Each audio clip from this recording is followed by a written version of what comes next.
have my special guests, once again, my Grandpa Jim and Grandma Joyce. And in today's video, I am asking them various dating questions. We all know that our generation has no idea what we're doing with dating. We're trying to figure things out, and that's one of the things we've been doing on this channel.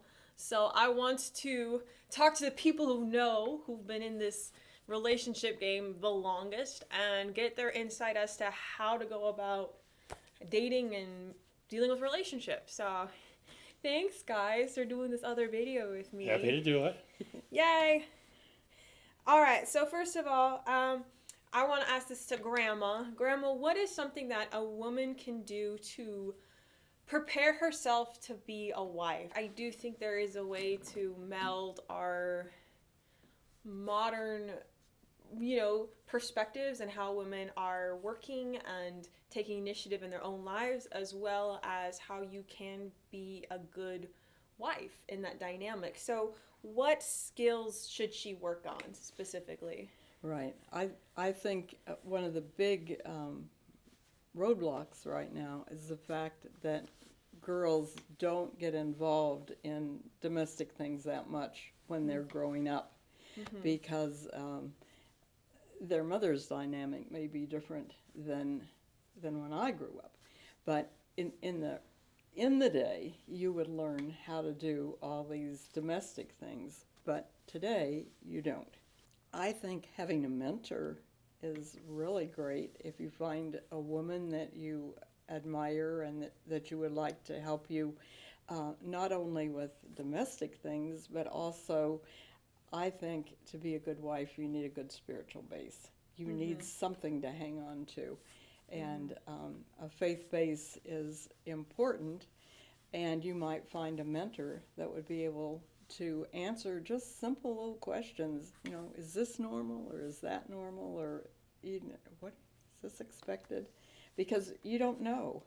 I've had young women ask me very simple questions that they didn't know whether it was normal or not. Yeah, I know that is a real thing, and it's hard, especially if you've never been in a super serious relationship. It's hard to navigate, because a lot of people come from a perspective like, I don't want what my mom had, Right. But they don't know how to make different choices to not have what their mom had. Right. So right. Like, everyone's situation is so different, and with one of the things about this channel where we talk about intentional living and making choices to build the kind of life that you want. And so having a mentor who maybe has the kind of life that you want, or has similar qualities to that kind of life, that makes so much sense. Right.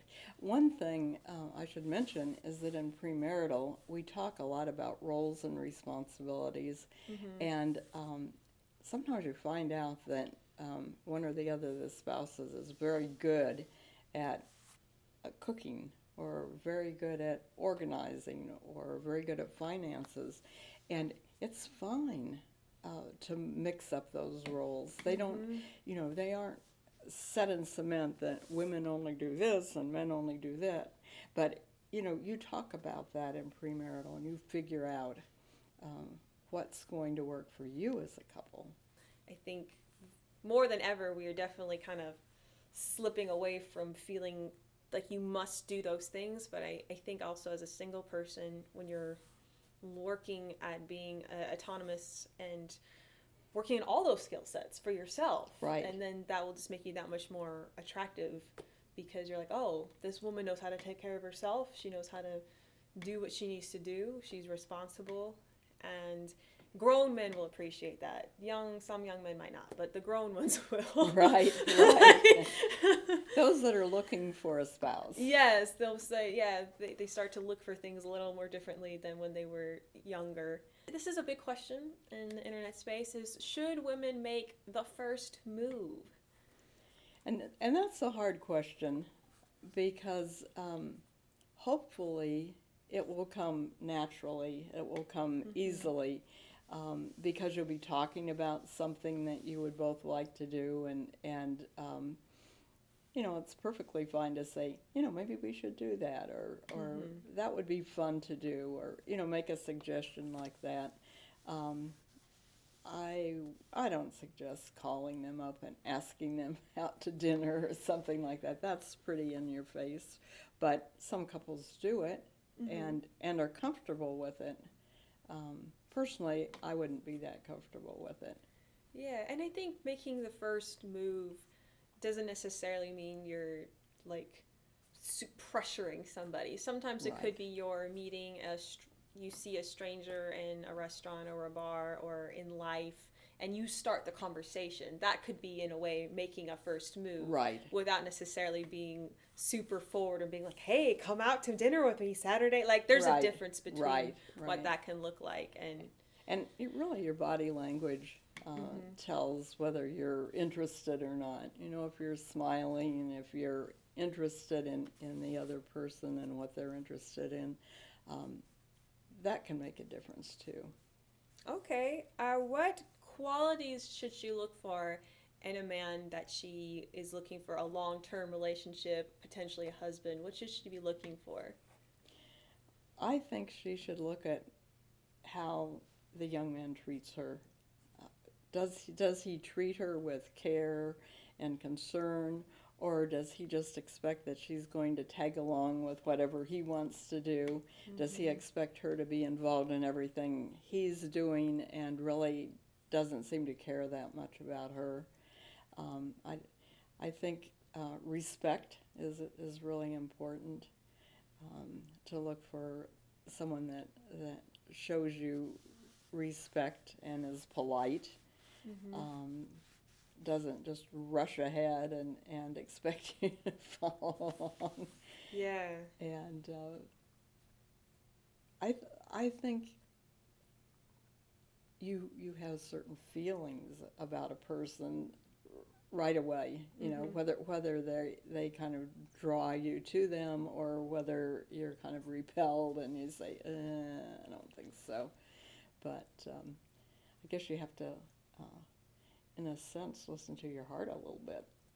Yeah, sometimes there is, maybe I'm just being super romantic, but I do think there is this unsaid thing. Some people might call it chemistry, but there's this unsaid thing that just attaches you to somebody that you can't really put. It isn't a check mark box. It isn't some model figure. It isn't there. You just are drawn to them. Right. And there is that part of it too. Yeah, that was my case. Yeah, I was like, there's no way after one date you could have known. In case you guys didn't watch that video, she knew she was going to marry this guy on the first date. So you can't like know an entirety of someone's character and who they are. It's that intuition. That's right. And women are pretty good at that. Yeah, we have it. We just like lie to ourselves and justify poor behavior and deal with all that stuff. Okay, so now we're going to switch gears to Mr. Grandpa here. We're going to help some gentlemen out because we all know that guys need help out here. What can a man do if he's in a phase of his life where he's thinking, man, oh man, I really want a wife. I have no idea how to do that. What can a man do to take steps in that direction where he could meet a quality person and be a good husband for her?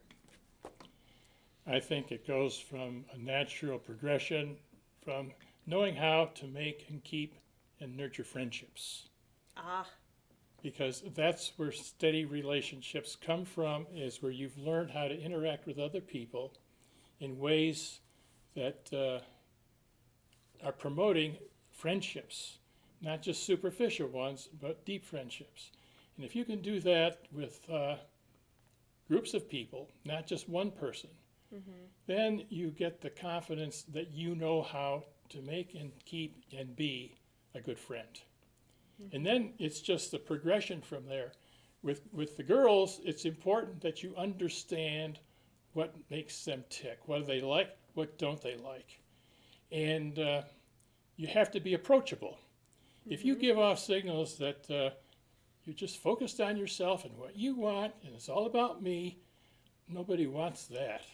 They want somebody that genuinely cares about them and is really interested in making sure that they're giving her the kind of love, the kind of cherishing, listening to what they say, thinking in terms of we and not me. There's all kinds of things that a guy can do to initiate an interest in a gal. As you say, women's intuition is pretty good. They know when there's some guy that's interested in them. And so it's just the things that I've mentioned that guys can do, but they've got to be in circulation where there's a lot of other people. They can't be sitting at home playing with their iPhone all the time, playing video games, and expect that you're going to be ready to meet somebody to get married to you. That just doesn't work that way.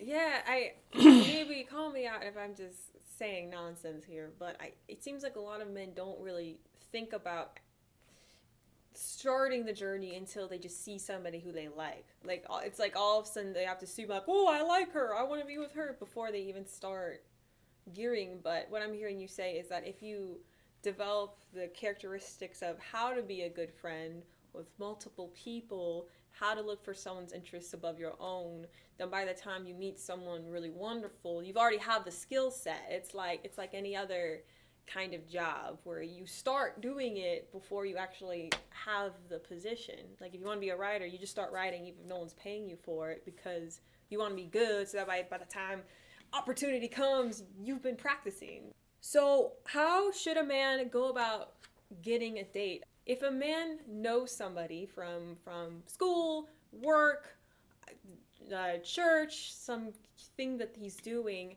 how should he go about asking her on a date? So this is someone he actually knows in life. What usually works is the first date is something that is pretty easy and simple.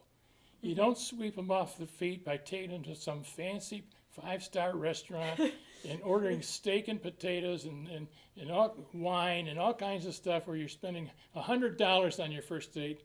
That is very intimidating for a girl. She's much more interested in going for a walk in the park, going out for coffee, doing something that's pretty innocuous compared to, trying to knock her off her feet with some very expensive type of an activity for the first date.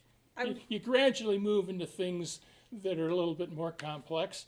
Plus, it gives you time when you're just walking together, just get to know each other. It's a good place to have conversation. Whereas if you're in a place where there's lots of other people, lots of noise, pretty hard to get to know somebody. I'm so glad that you say that. And I think a lot of men I know, they feel very unsure of themselves because maybe they don't have a lot of disposable income to do something like that, right. or they feel the need to, I call it being flashy, where they have like name brand clothes and a nice car or something in order to seem impressive. And I think there's a lot of factors that go into that weird pressure that people feel. But honestly, for many women, if they want someone who's rich and flashy, then she's not going to be the woman who will appreciate you. She'll appreciate the things you could do for her. She will appreciate the idea of you or the look of you, but she won't really know you. You also have to know what's the purpose of dating. And usually when you're starting, it's basically getting to know what the opposite sex is like. If you don't have a sister like I didn't, then you got to figure out what it is women are like, and is this the type of thing that I really want to do, because marriage is not for everybody. No, it's not. And so what you have to do is make sure that you're marriage material. And that's one of the reasons it's very difficult for people to go from a dating relationship to all of a sudden getting engaged to be married. That's a huge step that has a lot of stuff that has to go on in between. And the big transition is going from a relationship of where it's all about you and what you want into a situation of where now your focus is on pleasing the other one and doing what it is that is good for both of you. But your emphasis as a husband, you're responsible for her care as well as to nurture her and to cherish her, just because that's the way most people relate to the opposite sex.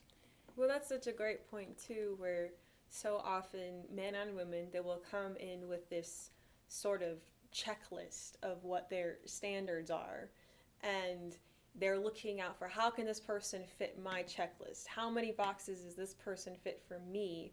And then they will find, so oftentimes may even find someone who has those check boxes, but because their idea from the get-go was about themselves, at some point that person will not make you happy.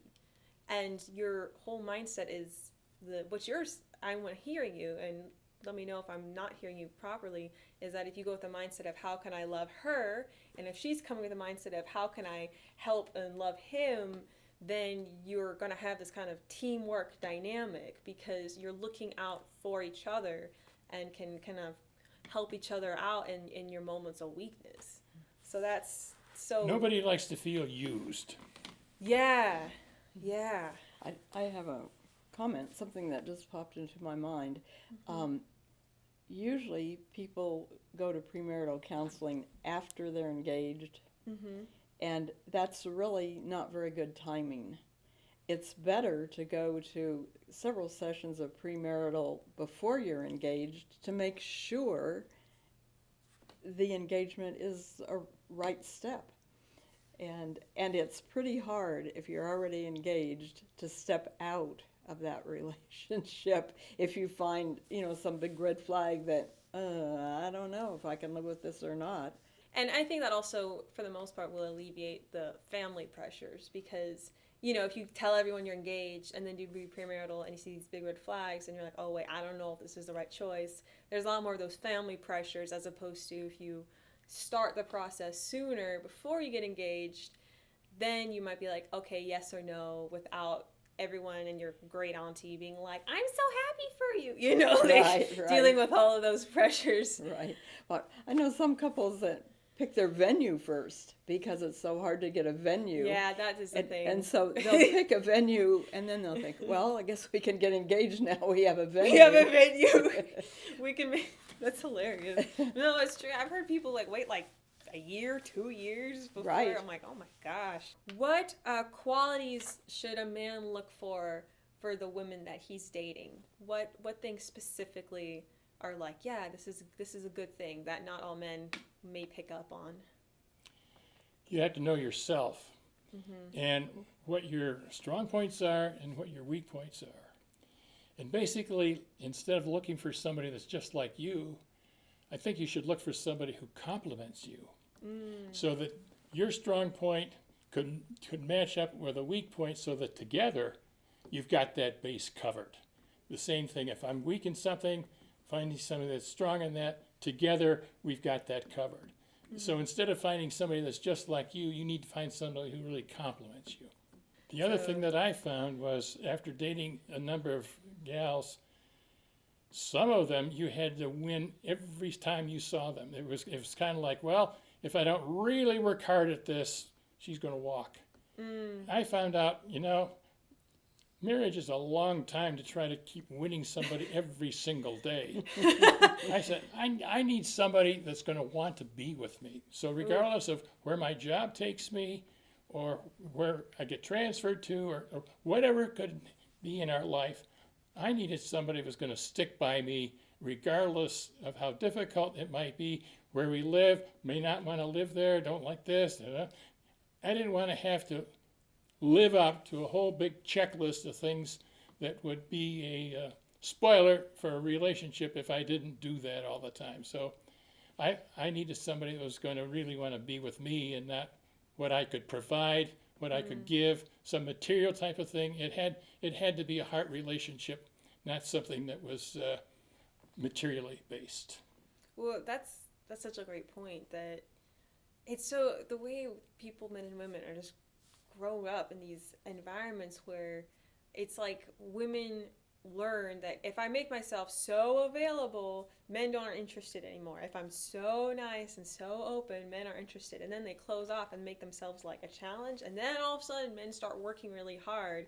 And I'm glad to hear that you learned the lesson of, if I feel like I have to work really, really hard all the time, I can't just be peaceful. I can't just have friendship. If it feels like that kind of a competition, then that's just exhausting. There's a lot of stress in life, especially in jobs, different places where you don't have a choice about the people that you have to relate to.